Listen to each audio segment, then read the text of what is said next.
기도하고 주님 주신 말씀 나누도록 하겠습니다. 기도하겠습니다. 주님, 우리가 주님의 말씀 앞에 섰습니다. 사람의 생각이 아닌 주님의 생각이 들려지는 시간 되게 하시고, 또 듣는 것에서 끝나는 것이 아니라 들려진 주님의 음성에 순종하며 나아가는 믿음의 삶이 이곳에 있는 한 사람 한 사람에게 부족하지 않게 세워져 가는 그런 은혜를 경험하게 하여 주옵소서. 주님, 말씀하여 주시옵소서. 예수님 이름으로 기도드렸습니다. 아멘.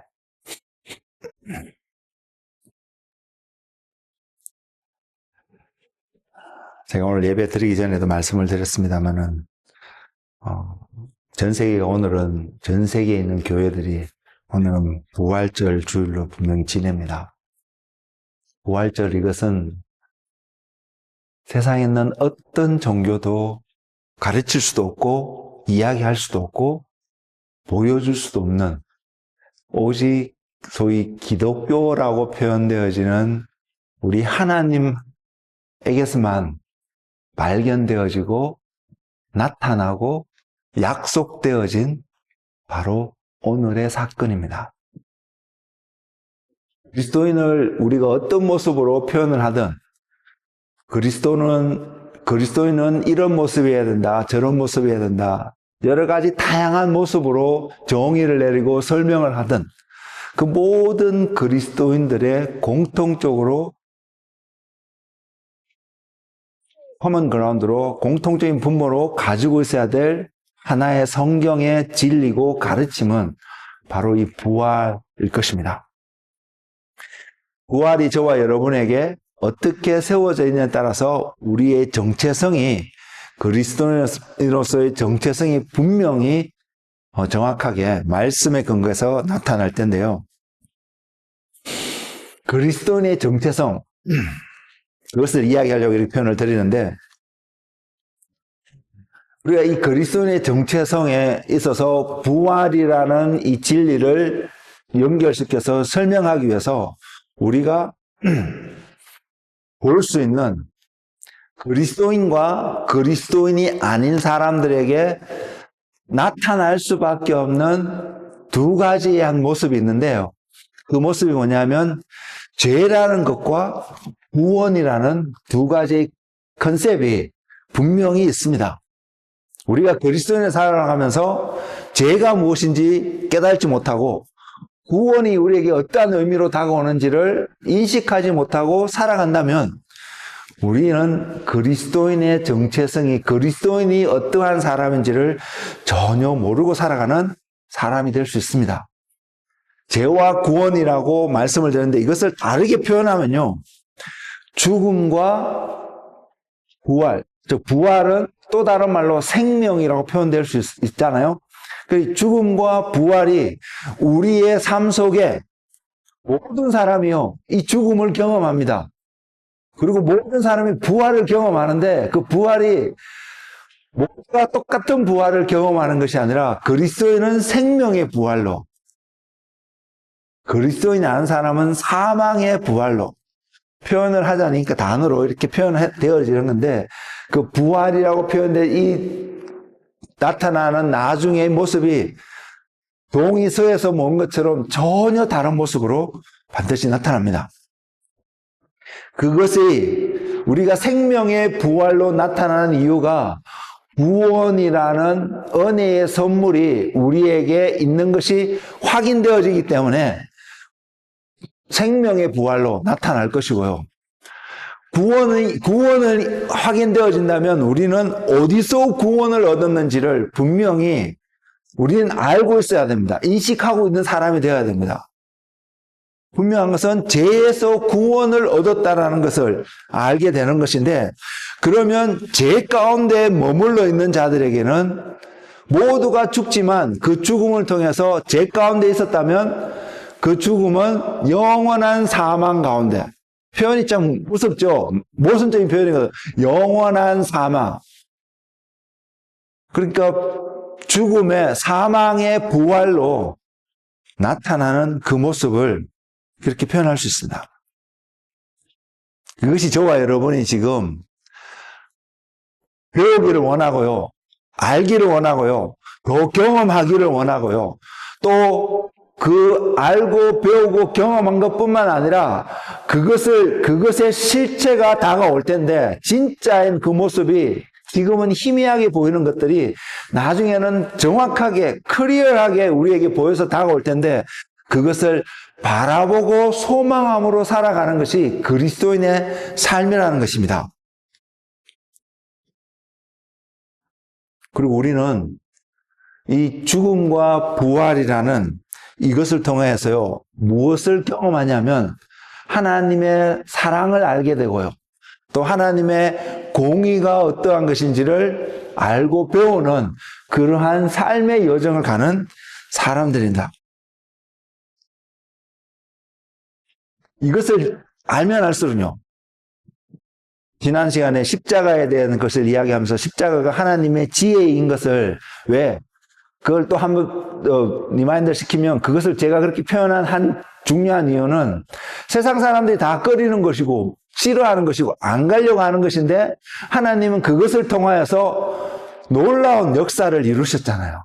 그래서 하나님의 지혜라고 표현한 그 십자가, 그 십자가를 통해서 주님이 나를 이렇게 사랑하셨구나를 또한 느낄 수 있다면, 또 그 십자가를 통해서 하나님의 공의 때문에 누군가가, 예수 그리스도께서 나를 위해서 십자가에 죽으셔야만 했구나를 깨닫게 되면 될수록, 그것을 알게 되면 알게 될수록 하나님이 나를 사랑하기 때문에 내가 마음대로 살아야 된다, 살 수 있어, 내 임의대로 살 거야, 내 생각대로 내 계획대로 살 거야, 이렇게 나도 괜찮다라고 표현되어지는 게 아니라요, 이런 나를 사랑하신 하나님, 그리고 그렇게 그 과정을 지나갔을 수밖에 없었던 하나님의, 알면 알수록 우리의 삶은 어떻게 나타나냐면, 어떻게 나타날 수밖에 없고, 저는 이것을 믿거든요.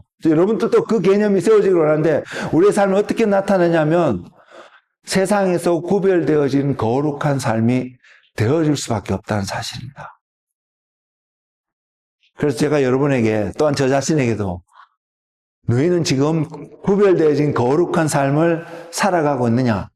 라는 질문 앞에 머리를 긁적긁적하고, 아닌데요?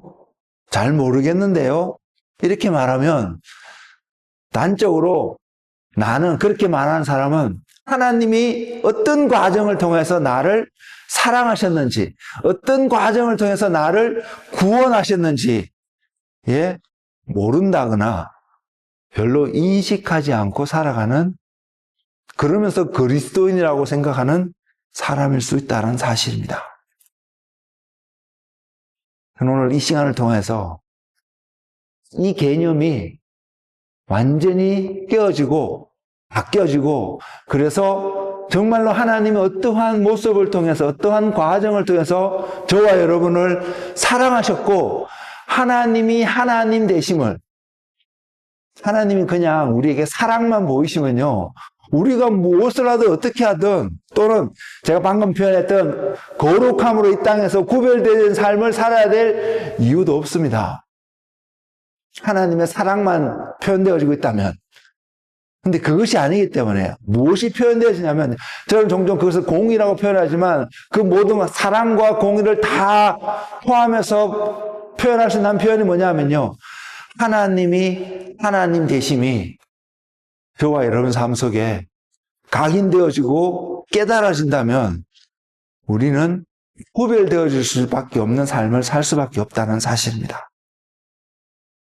그리고 저는 종종 그 과정을 통해서, 그러한 한 모먼트를 통해서 우리를 사랑하신 어떤 부분들을 통해서 하나님이 누구이신가, 하나님이 어떠한 분이신가를 누구보다도 설명하려고, 나타내려고 노력했던 사람입니다.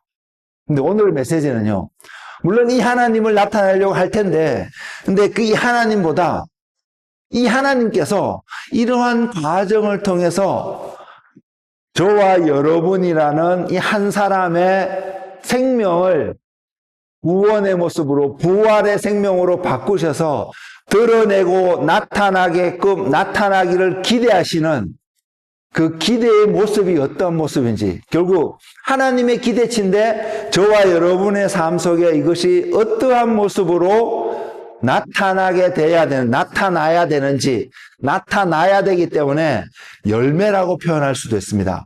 어떤 열매요? 주님이 십자가에 달려 돌아가시고 부활하신 그 열매로서 우리의 삶 속에 어떻게 표현되어지는지, 이것을 한번 나누고자 합니다.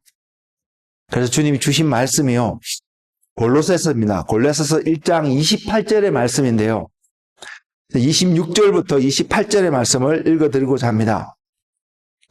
골로새서 1장입니다.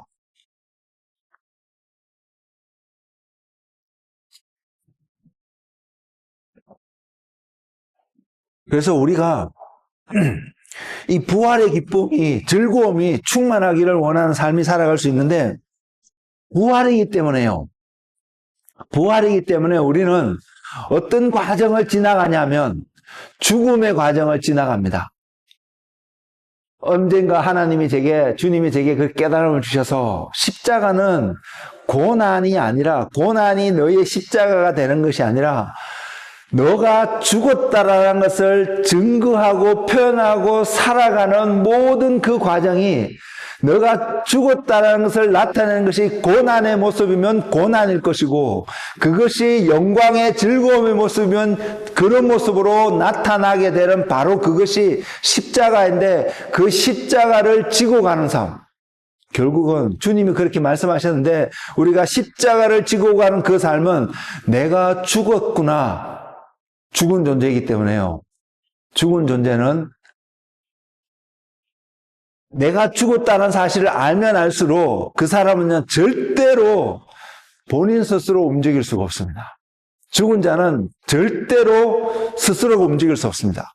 죽은 자가 움직여서 눈을 뜬다든지, 손이 움직인다든지, 말을 한다든지, 이런 일이 발생하면, 죽은 줄 알았는데 이런 일이 발생한다면 그 사람은 살아있는 것입니다. 다시 살아났든지 죽지 않았든지 살아있는 것입니다. 근데 죽은 자는 그러지 못한다는 것입니다. 근데 그 죽음을 우리가 항상 짊어지고 간다는 것은 결국은 내 뜻대로, 내 계획대로, 내 생각대로, 내 관점대로 이 땅에서 살아가는 것을 이야기하는 것이 아니라는 것입니다. 그래서 주님이 우리에게 나타나기를 원하는 것이, 그래서 나타나는 한 표현이 골로새서 1장에 있습니다. 그것을 먼저 읽어드리면 이렇습니다. 이 비밀은 만세와 만대로부터 감추어졌던 것인데 이제는 그의 성도들에게 나타났고, 하나님이 그들로 하여금 이 비밀의 영광이 이방인 가운데 얼마나 풍성한지를 알게 하려 하심이라. 이 비밀은 너희 안에 계신 그리스도시니 곧 영광의 소망이니라. 비밀의 주체는 주님인 것을 분명히 이야기하고 있습니다. 그래서 그 비밀이 우리에게 나타나서 영광의 소망으로 저와 여러분의 각인되어지고 온전히 열매 맺어질 때에, 그 다음 구절입니다. 우리가 그를 전파하여 각 사람을 권하고 모든 지혜로 각 사람을 가르침은 각 사람을 그리스도 안에서 완전한 자로 세우려 함이니. 저와 여러분이 완전한 자로 세워지기를 주님이 기대하시고 계신다는 것입니다. 여러분, 제 안에도, 여러분 안에도 지금 완전한 자, 또는 달리 표현하면 온전한 자, 주님이 이렇게 주님이라는 표현이다. 하나님께서 이스라엘 백성들에게 이렇게 말씀하셨거든요. 내가 거룩하니 너희도 거룩하라고. 내가 온전한 자니 너희도 온전하라고 이렇게 말씀하셨거든요. 그래서 우리는 그 온전한 자, 표현되고 또는 완전하다는 자의 모습을 생각할 수 있는데요. 이것은요, 이걸 아셔야 합니다.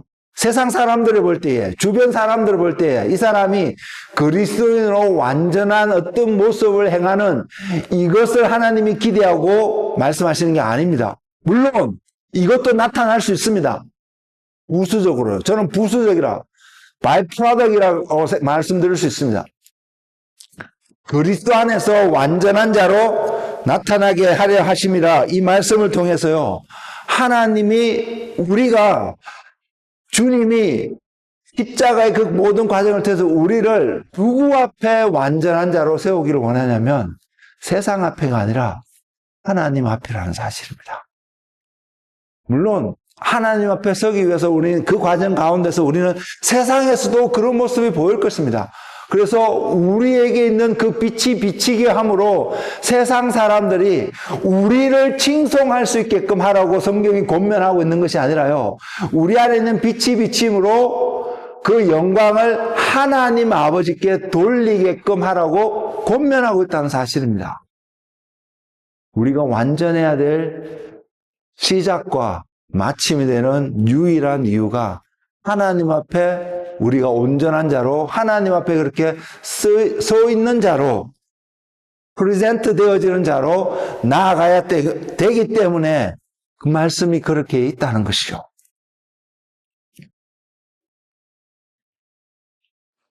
이 과정에 있어서 반드시 겪을 수밖에 없는 과정이 죽음이었다는 것입니다. 왜냐하면 죽음이 없이는 부활이 올 수 없기 때문에요. 이 새로운 생명이 나타날 수 없기 때문에요. 근데 죽음은 모두에게 이것을 던져줍니다. 무엇을 주냐면 두려움을 줍니다. 저는 종종 이제는 죽음이 두렵지 않다고 표현을 하는데요. 죽어도 봤기 때문에 그 표현을 하는데요. 상식선에서, 일반선에서 죽음이라는 것을 바라봤을 때 다 두려울 수밖에 없습니다. 왜 두려운지도 솔직히 설명 안 될 것입니다. 근데 두려울 수밖에 없습니다. 그 두려울 수밖에 없는 그 죽음을 지고 가야 되고 늘 선언하면서 가야 되고요. 그 말은 내가 죽음을 지고 간다는 그 사실만 보면 내가 항상 두려움 가운데 살아가는, 벌벌 떨면서 살아가는 모습일 수도 있다는 것을 생각할 수 있습니다. 그래서 죽음만을 지고 간다면 그 사람은 정말로 불행한 사람을 살 것입니다. 근데 죽음을 지고 가는 우리에게 소망이 있는 것은 그 죽음을 과정을 통해서 무엇이 다가오는지를 알기 때문에요. 사랑하는 성도 여러분, 그것을 바라보고 계시나요? 그것을 보고 계시나요? 그 죽음 넘어서 우리에게 약속하시고 주시기 위해서 들고 계시고 보내주시고 보여주시고 인도하고 계시는 그 주님의 손길과 주님의 계시가 드러나고 있는 그 주님의 마음들이 우리는 보고 살아가고 있나요? 아브라함은 믿음으로 그것을 보고 있다고 히브리서 11장은 이야기하고 있습니다. 주님이 이런 표현을 하셨습니다. 하늘의 밀이 땅에 떨어져 썩어 죽지 아니하면 열매를 맺을 수 없다라고 하였습니다. 주님이 땅에 떨어져 주님이 죽으셔서 하늘의 미날로서 죽으셔서 부활하셨는데 이렇게 땅에 떨어져 썩는 어떤 그 과정을 주님이 가셨는데 이것을 통해서 주님이 부활을 보이시기만 하려고 이 말씀을 하신 것이 아니라는 사실입니다. 주님의 부활은 첫 열매가 되었다고 표현하잖아요. 그 첫 열매이기 때문에 두 번째, 세 번째 계속해서 나타나는 열매가 있다는 것입니다. 주님이 하늘의 미랄이 되셔서 땅에 떨어져 죽으셨는데 하늘의 미랄의 또 다른 모습으로 그냥 나타나셨다면 이 말씀이 맞지 않는 거죠. 두 번째, 세 번째, 네 번째 30배, 100배, 60배의 그 열매들이 열려지는 것이죠. 그것이 오늘 본문 우리에게 주신 말씀을 통해서 표현되는 것은 그리스도 안에서 너희를 완전한 자로 세우려 하심이라. 하나님 앞에요. 그래서 죽음이 십자가라는 과정을 통해서 부활로 나오는 것을 우리는 시작과 끝을 그리스도로 말미암아서 보는 자가 되어야 되고요. 또 죽는다는 것은 우리가 어떤 자냐면 죄에 매여 있는 죄의 종이었다라고 표현할 수 있잖아요. 그 죄의 종이 부활로 나온다는 것은 자유인으로 표현되어지고 나타나는 그런 사람인 것을 우리가 그래서 그리스도 안에 내가 소위 구원의 확신을 가지고 살아가는 자는 자유인이 되었다는 사실을, 자유라는 그 개념이 우리 안에 세워져야 된다는 사실을 우리는 알 수 있기를 원합니다. 생각할 수 있는 저와 여러분의 삶이 되기를 원합니다. 그 자유인이 바로 완전한 자입니다. 하나님 앞에서 세워지는 완전한 자 말입니다. 이것이 하나님이 저와 여러분을 또는 모든 사람을 부르시는 하나님의 부르심의 한 목적인 것입니다. 골로새서 1장에 있는 말씀을 표현해서 완전한 자로 하나님 앞에 세우게끔 하려고 하시는 그 계획이 하나님이 우리를 부르신 것입니다. 그렇기 때문에 골로새서 1장 22절에는 이렇게 표현하고 있습니다. 이제는 그의 육체의 죽음으로 말미암아 화목하게 하사 너희를 거룩하고 험없고 책망할 것이 없는 자로 그 앞에 세우고자 하셨으니, 보시죠. 거룩하고 험없고 책망이 없는 자로. 우리가 무엇을요? 거룩하고 험없고 책망이 없는 자로 세울 수 있게끔 하는 줄 아세요? 우리는 이 말씀을 통해서 내가 거룩해야 되고 내가 완전해야 되기 때문에 자칫 잘못하면 우리 어디에 빠지냐면 이것은요, 행함의 어떤 모습으로 분명히 나타나는 것이거든요. 내가 비잉의 모습, 존재의 모습, 아무리 설명해도 여러분의 삶이 그 완전한 자라고 거룩한 자라고 흠이 없는 자라고 표현되어지는 어떤 삶의 모습으로 나타나지 않으면 아무도 그것을 인정 안 해줄 수 있거든요. 그렇기 때문에 결과적으로 우리에게는 doing의 모습으로 드러나는 것이 거룩함의 모습이고 흠이 없는 자의 모습이고 정결한 자의 모습이고 책망할 것이 없는 자의 모습이라는 것이죠. 근데 이것이 그렇기 때문에 우리는 종종 빠지는 오류가 내가 무엇을 해야 되지? 어떻게 하지?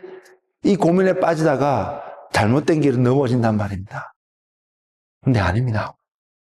제가 종종 말씀드리지만 우리는 그렇게 해서 책망이 없는, 흠이 없는, 책망할 것이 없고 흠이 없고 거룩한 자가 되는 것이 아니라 저와 여러분의 삶 속에요. 말씀이 세워져 있는 것을 확인하시면 여러분 안에 어떤 모먼트마다 어떠한 하나님의 말씀이 내 앞에서 딱 쓰여져 있고 보여지고 그것이 내 안에 있다는 것이 느껴지면, 깨달아지면요, 가는 길도 여러분 멈출 수밖에 없고요. 또 돌이킬 수 있고요. 해야 되는 일을 하지만 하지 말아야 되는 일은 안 하게 되는 결과를 우리는 반드시 얻게 됩니다. 결국은 우리를 점도 없고 험도 없고 거룩하고 정결하고 책망할 것이 없는 것으로 만드는 것은 우리의 행함이 아니라 하나님의 말씀이고요. 요한복음 1장에서는 이렇게 표현하잖아요. 그 말씀이 육신이 되어 우리 가운데 오셨다고요. 누구예요? 예수 그리스도시잖아요. 그래서 우리가 그 모습이 어떻게 우리 삶 속에서 종이 돼서 나타나던 그리스도 안에 있을 때에 우리는 험도 없고 점도 없고 정결하고 책망할 것이 없고 하나님 앞에서 의로운 자라고 표현받을 수 있고 하나님 앞에 완전한 자로 설 수 있다는 사실을 성경이 증거하고 있습니다. 보이시나요? 그래서 우리가 대면할 질문이 이것입니다. 우리는 하나님 앞에 서는 일에 대해서 초점을 맞추고 바라보는 삶을 오늘도 살아가고 있다는 것입니다. 하나님 앞에 서는 것은요, 두 가지의 모습으로 표현되어질 수 있습니다. 왜 하나님 앞에 서냐면 하나님은 심판자이시기 때문입니다. 저와 여러분은요, 심판하시는 하나님 앞에 서는데 우리의 마음과 우리의 태도는 나를 심판하시는 하나님 앞에 서는 것이 아닙니다. 왜? 그리스도로 말미암아 의롭다함을 얻었기 때문에 심판 앞에서 서는 것이 아니라, 물론 그 판결을 받습니다. 어떤 판결? 심판자이신 하나님 앞에 어떤 판결을 받냐면 너는 내 앞에 완전한 자가 되었다라는 최종적인 판결을 받기 때문에 심판자 앞에 서는 것도 맞는데, 우리가 궁극적으로 서게 되는 심판의 그 하나님을 바라볼 때는 생명의 부활의 심판으로 나오는, 영원한 생명을 하나님과 보내는 그 즐거움과 기쁨 가운데 엄숙하고 경건한 태도가 있지만 우리 안에는 기쁨이 샘솟는 그런 심판 자리에 선다는 것입니다. 반대로 진짜 말 그대로 심판주 하나님 앞에 선다는 그 개념 속에 그리스도가 없기 때문에, 그리스도와 함께하는 삶이 아니었기 때문에 이 사람은 두렵고 정말로 겁나고 도망가고 싶고 숨고 싶고 지구멍이나 있다면 숨고 싶은 그 마음으로 서는 자리가 이 심판자의 자리라는 것입니다. 똑같이 하나님 앞에 서는데 우리는 분명 여러분이, 저도 그렇고요, 어떠한 모습을 서기를 원하는지는 우리 안에 다 있습니다. 근데 제가 여러분에 도전하고 드리는 질문은 우리의 삶 속에서 바로 그것을 바라보고 오늘 또 살아갈 수 있겠냐는 것입니다. 그래서 결국 완전한 자의 모습은 이렇게 표현할 수 있습니다. 부활의 소망 가운데 죽음을 넘어 살아가는 그 태도로 모습으로 살아가는 삶. 또 달리 표현하면 그리스도의 의로 내가 세워져서 그 의 안에서 살아가는 자의 삶. 의 안에서 살아가기 때문에 그리스도의 의가 무엇인지를 배워야 되겠고, 배웠다면 알고 살아가는 그런 삶의 모습이겠죠. 또 지금까지 설명했던 것처럼, 말씀드렸던 것처럼 거룩하고 험도 없고 책망할 것이 없는 어떤 모습으로 살아가는 우리의 모습을, 여러분 이것을 바라보고, 아니 여러분 이것을 믿으시나요? 완전한 자로 살아가는데 이러한 것들이 나타나고 증명되고 표현되어질 수 있다는 것을요. 그리고 방법은요, 여러분이 뭔가 이걸 이렇게 하는 것이 아니라요, 저와 여러분이 그리스도 안에 있는 것을 확인하는 그 삶입니다. 다르게 표현하면 믿음으로 살아가는 삶의 모습인 것입니다. 이를 위해서, 이렇게 살아가기 위해서 저와 여러분이 그리스도 안에 있다라는 것을 확정시켜주고 보여주시고 인도하시고 그 안에서 동행하게끔 하시기 위해서 주님이 성령님을 보내셨습니다. 놀랍게도요, 성령님 오셔서 하시는 일이 여러 가지 모습으로 설명을 하셨는데, 요한복음 16장 8절에서 11절 말씀 속에 성령이 오셔서 하시는 일이 죄에 대해서, 의에 대해서, 심판에 대해서 하신다고. 무엇이 죄인가요? 여러분, 무엇이 죄인가요?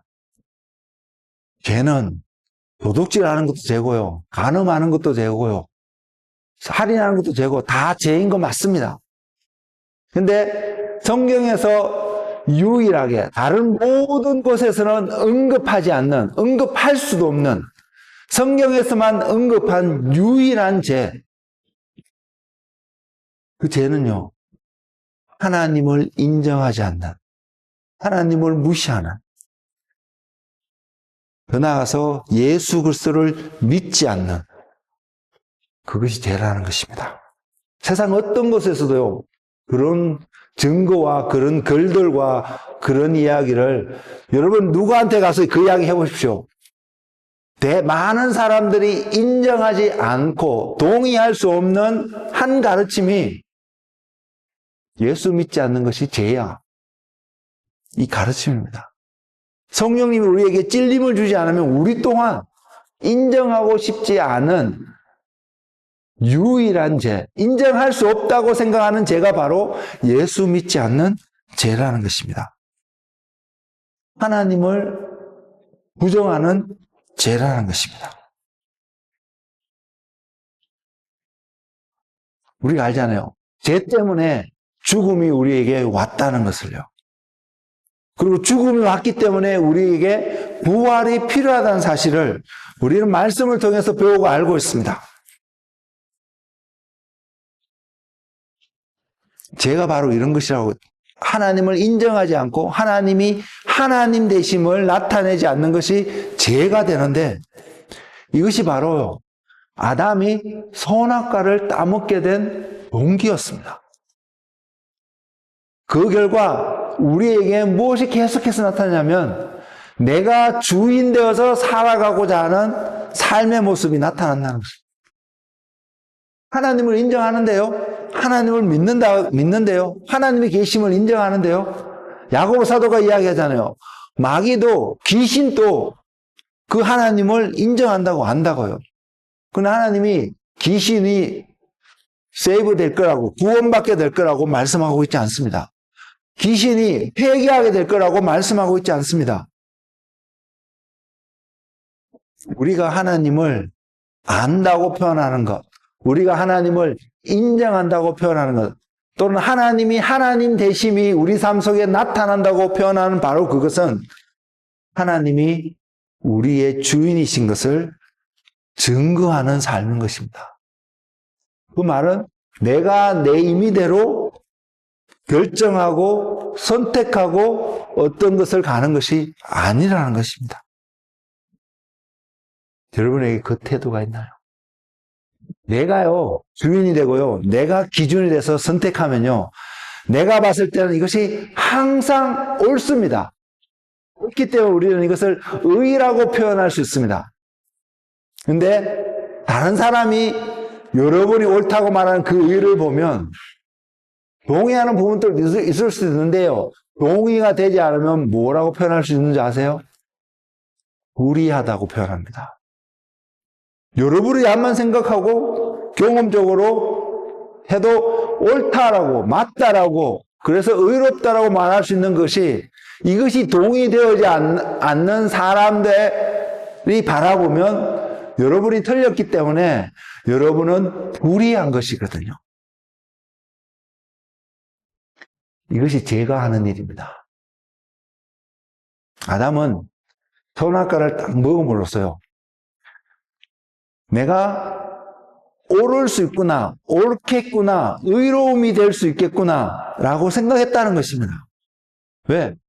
성경은 하나님만이 선하고 하나님만이 의롭다라고 표현하고 있는데, 우리는 그래서 그리스도로 말미암아 하나님께, 우리가 의가 아니라 하나님께 의롭다함을 인정받은 사람이잖아요.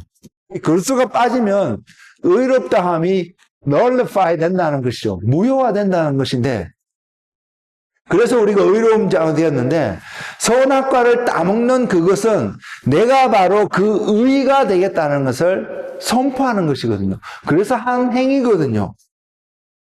근데 우리가 알다시피 그 선악과를 따먹으로 말미암아 인류의 삶 속에는 죽음이 왔습니다. 그 죽음은 죄로 말미암은 것을 우리는 안다는 것입니다. 결국 그 불의가요, 그래서 우리가 나는 의롭다라고 생각하는데 불의한 자가 되기 때문에 우리에게 나타난 한 특징이 뭐냐면 다른 사람을 정죄하고 비난하는 일을 너무나도 쉽게 하는 것이 우리의 모습이라는 것입니다.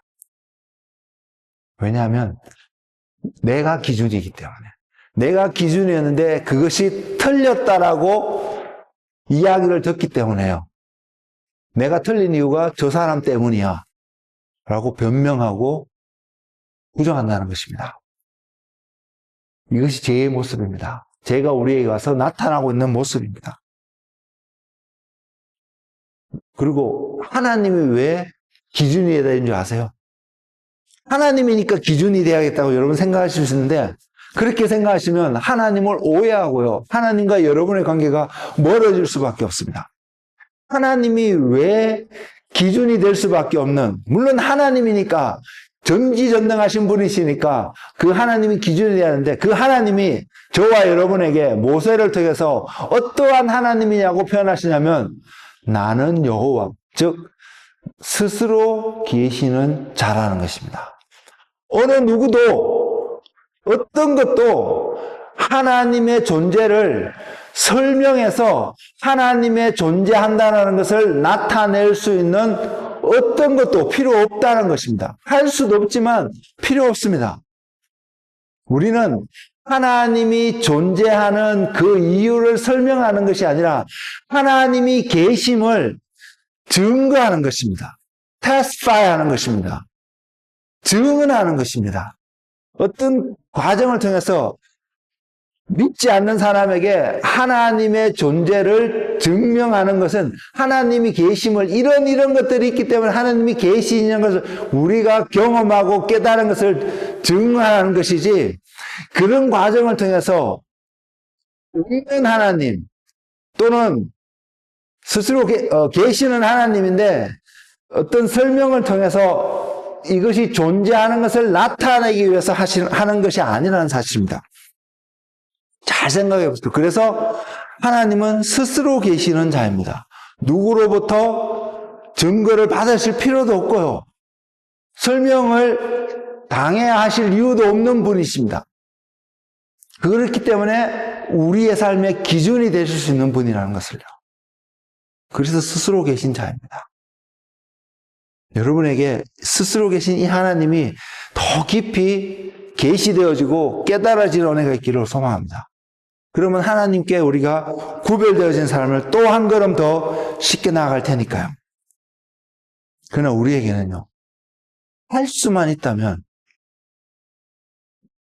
부지불식 중에 이 하나님의 존재를, 스스로 계신 하나님, 전지전능하신 하나님을 부정하는 것이 아니라요, 스스로 계신 여호와 하나님을 부정하려고 한다는 사실입니다. 왜요? 내가 주인이 되고 싶기 때문에.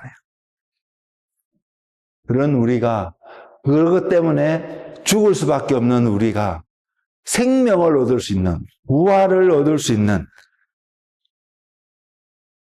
그런 은혜를 우리에게 주셨다는 것입니다. 그래서 부활의 첫 열매가 예수 그리스도라고 분명히 성경에 소개되어져 있는데, 증거하고 있는데, 성령님이 오셔서 우리에게 도움을 주시는, 주님의 것을 가지고 우리에게 증거하시는 그 두 번째 한 역할이 의에 대해서인 거잖아요. 의는 하나님의 의로움을 나타내기 위해서입니다. 그 하나님의 의로움이 다른 어떤 것보다도 완벽하게 나타난 것이 주님의 십자가라는 사실입니다. 우리가 이를 동의할 수 있잖아요.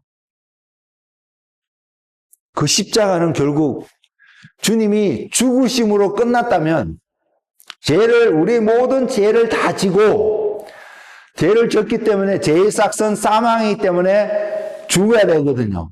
죽을 수밖에 없습니다. 근데 죽음으로만 끝나서 너희 모든 죄는 땅에 묻혀버렸어.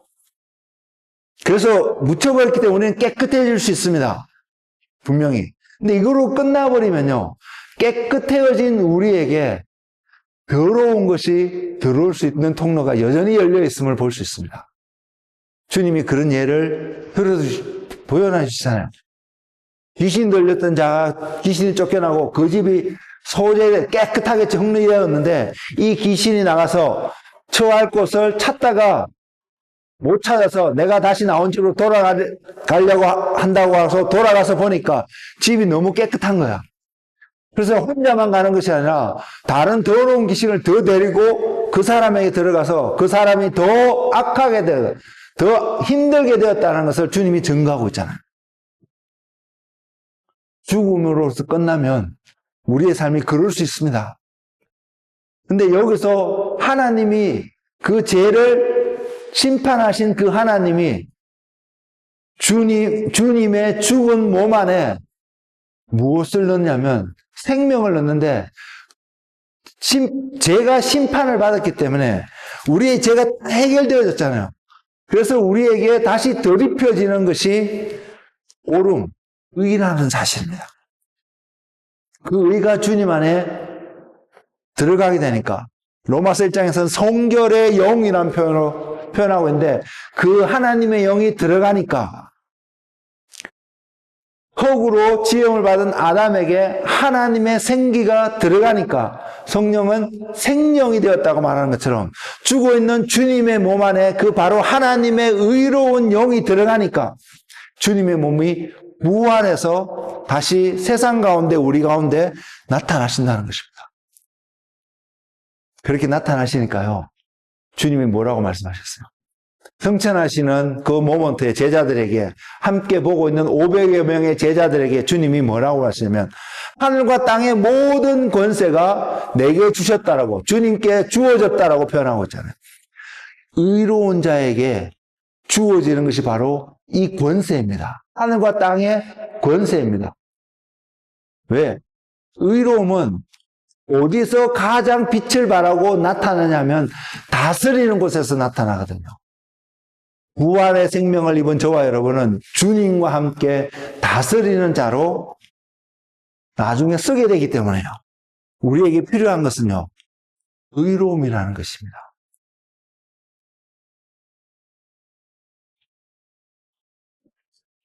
그래서 주님을 통해서 우리에게 이 의로움이 증가되게 하시고 또한 갈라디아서 5장 1절에서는 이렇게 표현합니다. 그리스도께서 우리를 자유롭게 하려고 자유를 주셨으니 그러므로 굳건하게 서서 다시는 종의 멍에를 매지 말라. 생명 가운데 있어야 될 것을 말씀하고 있습니다. 근데 우리는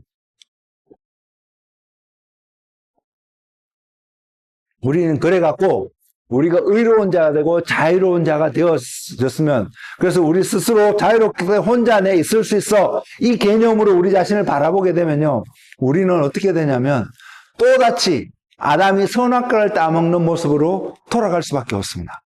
왜? 우리는 스스로 존재할 수 있는 존재가 아니기 때문에요. 결국 우리는 누구 때문에 존재해야 되냐면 그래야 의로운 자가 되냐면 하나님 때문에요. 그 하나님이 우리에게 너에게 주어진 바운더리라고 말할 수 있는 것이 뭐냐면 예수 그리스도 아니라는 것입니다. 그리스도라는 것입니다. 그래서 우리가 그리스도를 떠나서는 아무것도 할 수 없습니다. 많은 것을 하고 싶지만 내가 이렇게 해서 나타내고 싶은 마음이 우리 안에 들 수는 있지만 기억하십시오. 내가 그리스도를 떠나서는 이것을 할 수 있는 것이 아무것도 없다는 것을. 그것이 하나님이 우리에게 주신 한 메시지고요. 그래서 또한 예수 그리스도를 통해서 우리에게 주신 한 메시지가 뭐냐면 그리스도가 부활하셨잖아요. 세상의 모든 죄를 저와 여러분의 죄만 지고 죽으신 것이 아니라 세상에 있는 모든 사람들 앞으로 태어날 수 와서 지을 수 있는 그 죄까지도 주님은 분명히 다 지고 가셨을 거예요. 그래서 그 사람이 그 죄 앞에 미래에 주님 오시기 전에 태어난 그 사람이 자기가 지은 그 죄로 말미암아 주님 앞에 나와서 고백할 때 우리가 했던 것처럼 그 사람도 주님은 용서해 주실 거예요. 그래서 그 모든 죄를 지고 돌아가셨기 때문에요. 주님이 그래서 모든 사람의 주가 되시려고 그렇게 하신 것은 맞는데 성경은 놀랍게 이 표현을 하고 있습니다. 그 주가 되고 다스림의 주체가 되고요.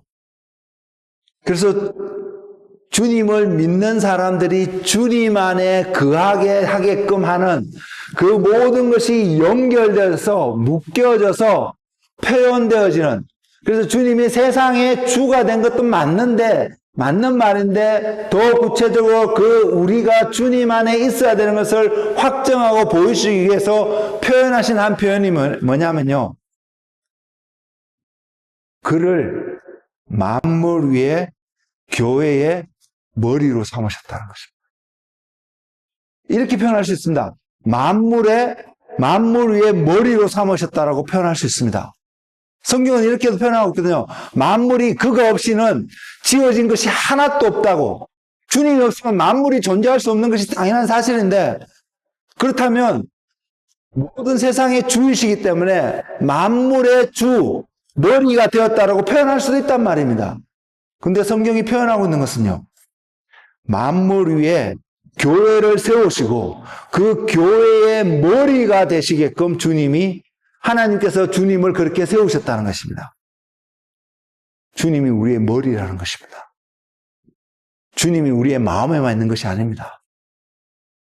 주님이 우리의 머리로서 세워진 자의 삶을 살아가는 것이 그리스도의 온전한 삶의 모습인 것을 우리는 볼 수 있어야 합니다. 머리 대신 주님. 머리니까요.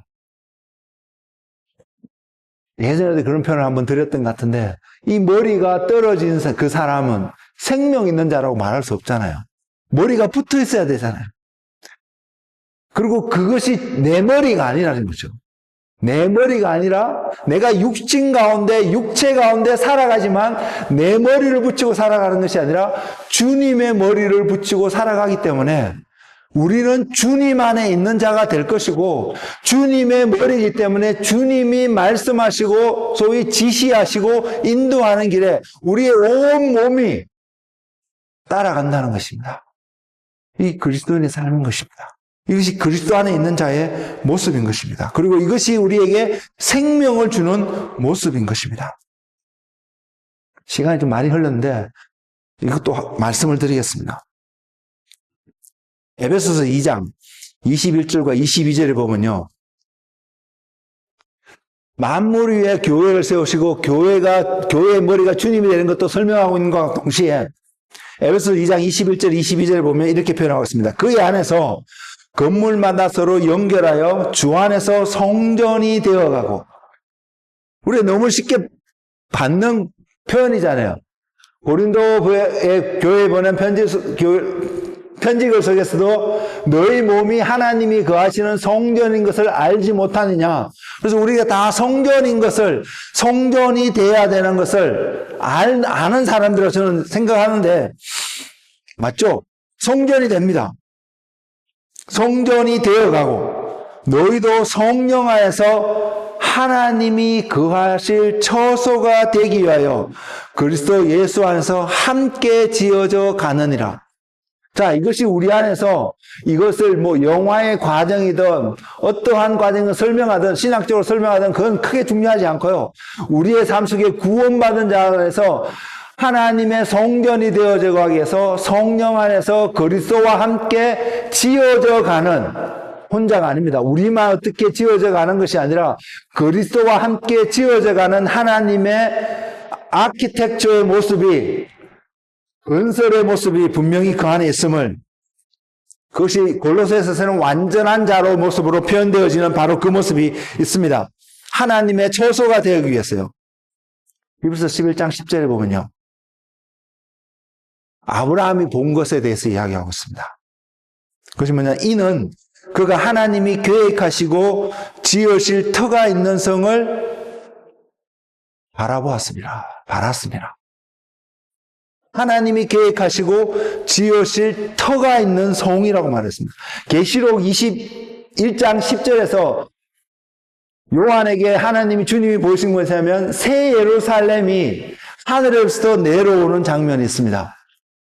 자, 우린 그 모습만 생각하면, 히브리서 11장 10절에 있는 것만 생각하면 하나님이 계획하시고 지으실 터라고 표현하고 있고요. 계시록 21장 10절에 있는 것처럼 새 예루살렘 성이 내려오는 모습을 생각하면, 그래서 이 땅 가운데 살아가 있는 우리에게 가장 쉽게 다가온 하나의 그림이 뭐냐면, 이 땅에서 그려볼 수 있는, 우리가 가면 방문해서 경험해 볼 수 있는 성의 어떤 피지컬한 성의 어떤 모습, 이런 모습이 지금 부흥이 나는 것이 아닙니다. 이런 어떤 모습으로 우리에게 나타날 것입니다. 근데 그 성이 하나님이 거하실 처소라고 분명히 표현하고 있다는 것입니다. 그리고 요한이 그 예루살렘 성이 내려오는 것을 봤는데 아무리 눈 씻고 두리번거리고 찾아봐도 없는 것이 있었습니다. 뭐냐 하면 성전이 없더라고요. 그러면서 표현하는 것이 하나님이 성전이 되셨다라고 표현하고 있습니다. 자, 그러면 에베소서 몇 장, 2장에 있는 말씀하고, 이 지금 한 구절만 표현하고 있는데, 에베소서 2장에 있는 말씀하고, 히브리서 11장에 있는 말씀하고, 계시록 21장에 있는 말씀하고요. 그곳에 성전이 없다고 표현되어 있는 그 말씀하고 다 연결해서 하나를 바라보게 되면요. 그것을 온전히 설명할 수 있는 한 부분. 너희도 성령 안에서 하나님의 처소가 되기 위하여 그리스도 예수 안에서 함께 지어져 가는, 그러면서 새 예루살렘 성이 내려오는 그 모습, 아브라함이 바라보았던 하나님이 계획하시고 지으실 터가 있는 그 땅이라고 표현되들은 어떤 터가 있는 그 모습 속에서 보여지는 성의 모습을 다 공통적으로서 하나 보는 것은 고린도서 2장 16절에 있는 것처럼 너희는 너희가 하나님의 성전인 것과 하나님의 성령이 너희 안에 계시는 것을 알지 못하냐, 이 모든 말씀이 연결되어서 보여지는, 설명되어진다기보다 설명할 수 있는 한 컨셉으로 표현하는 게 맞을 것 같은데요. 그것이 뭐냐면 머리가 되어진 주님의 몸이, 우리가 주님의 몸이 되고 머리가 되신, 그리스도가 머리가 되신 한 세 사람의 모습 속에서 우리는 볼 수 있습니다. 맛볼 수 있습니다. 논리적으로, 과학적으로, 육신적으로 생각하면 못 봅니다. 근데 소위 영적으로 보면 이것이 연합되어서 연결되어서 나타난 하나의 모습인데, 계시록에 보면 또 이런 표현이 있습니다. 7교회 가운데 빌라델피아 교회에게 주님이 이기는 자는 어떤 상을 주시냐면 성전의 기둥이 될 것이라고 했습니다. 물론 그 기둥에 주님이 뭐라고 새기는데 어쨌든 그 기둥이 될 거라고 말하고 있습니다. 우리가 이기는 자가 되었다면 하나님 성전의 기둥이 된다는 것이죠. 그러면 새 예루살렘 성전이 우리가 그려보는, 피지컬하게 육체적으로 그려보는 성의 모습으로 이렇게 보여지는데, 우리가 그러면 그 기둥이 되었을 때 꼼짝도 안 하고 가만히 있는 어떤 모습으로 하나님 우리에게 그렇게 보여주려고 그것을 설명하고 있을까요? 아니지 않을까요?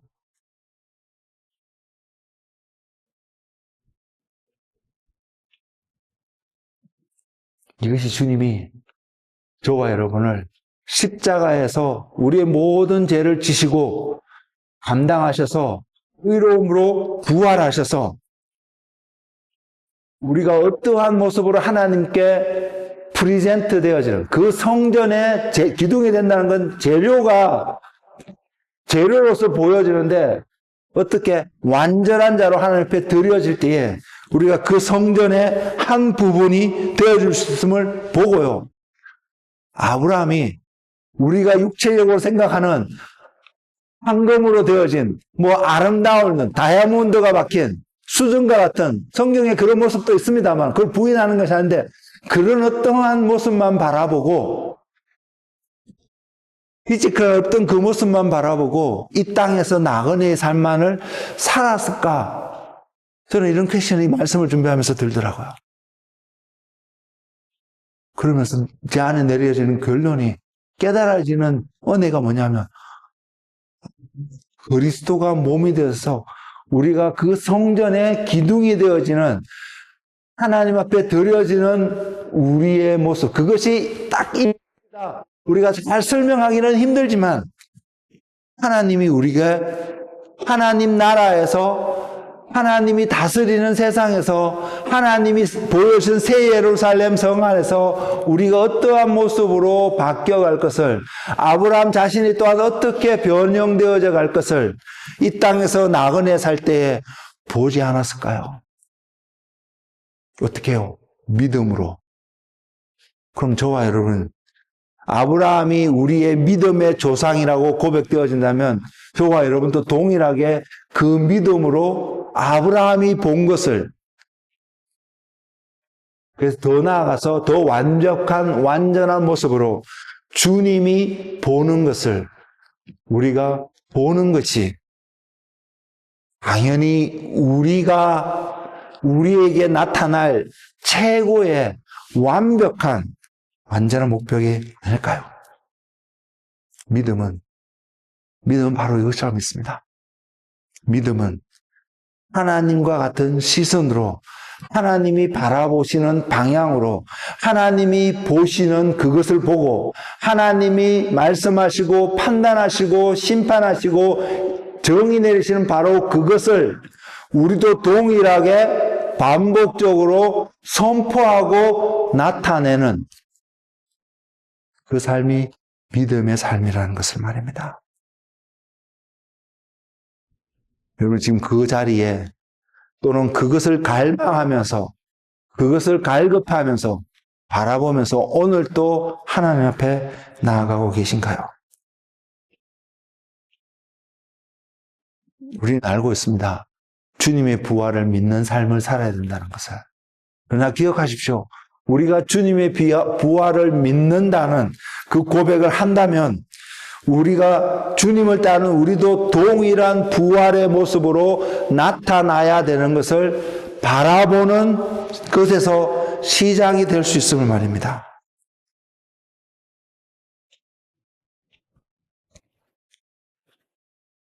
의를 얻으신, 다스림의 권세를 얻으신 바로 그것이 십자가라는 과정을 통해서 죽음의 자리까지 가신 하늘의 미랄이 돼서 땅에 떨어져 죽기까지 내려가신 그 모습이 동일하게 우리에게도 요구되어지고 있음을 말입니다. 그럴 때 우리는 주님과 함께 다스리는 자가 될 것입니다. 부활이라는 생명의 과정 없이 하나님의 다스림 속에 우리는 들어갈 수가 없다는 사실입니다. 그때 우리에게는 그리스도인이라는 기독교라고 표현하는 우리 이 종교 안에는 생명의 부활을 묻어둘 수가 없다는 사실입니다. 그래서 우리가 늘 바라볼 때에, 믿음의 눈을 갖고 뭔가를 바라볼 때에 이 땅에서 필요한 내 것을 구하기 하고 얻기 위해서 믿음의 눈으로 바라보는 그 차원이 아니라 생각해보세요. 그렇다면 믿음은 바라는 것들의 실상이요 보지 못하는 것의 증거라고 했을 때 실상이 되고 증거가 되는 것은 내가 이 땅에서 필요한 것들을 얻고 누리기 위해서 믿음을 그것을 바라보고 선포하고 가는 것이 물론 그 모습도 있겠지만 그거보다도 바로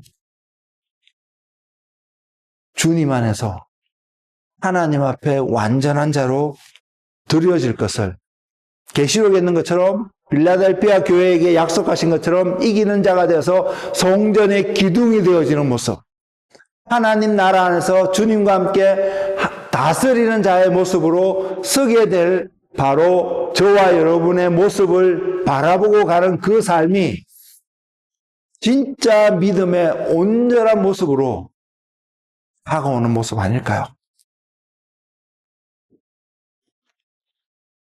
우리가 오늘을 시점으로 해서요, 하나님을 계속해서 구하는 우리의 삶을 살아갈 때에 바로 이 부활의 생명으로 말미암아 주님이 태초부터 계획하시고 약속하시고 주시고자 하시는 바로 주님의 그 열매를 그 손에 들고 계신 것을 바라보고 오늘 또 믿음으로 때로는 우리 자신을 쳐서 복종하는 모습, 때로는 포기하고 때로는 성취하고 때로는 달려나가면서 때로는 기다리고 주저앉아 있던 모든 우리의 삶의 과정을 통해서 바로 그 하나님을 바라보고 살아가는, 주님이 목표가 되어서 살아가는, 또한 주님과 동행하는 삶을 살아가시는 한 분 한 분 되시기를 예수 그리스도의 이름으로 축복을 드립니다.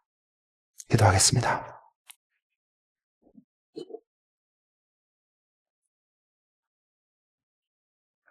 주님, 이제 우리의 눈을 여셔서 주님이 태초부터 계획하신 바로 그 주님의 온전하신 그 계획의 모습을 이제 믿음의 눈으로 바라보고 살아가는 진짜 믿는 그리스도인이 되게 하여 주시옵소서. 그래서 하나님께 영광이 되어지고 우리에게는 즐거움과 기쁨이 되어지고 하나님 없이는 내가 예수 그리스도를 떠나서는 정말로 한순간도 살아갈 수 없는 물고기가 물을 벗어나서는 호흡하며 살아갈 수 없는 것과 마찬가지 그러한 갈급함과 그러한 간절함을 가지고 살아가는 믿음의 사람들이 되도록 주님 축복하여 주시옵소서. 예수님의 이름으로 기도드렸습니다.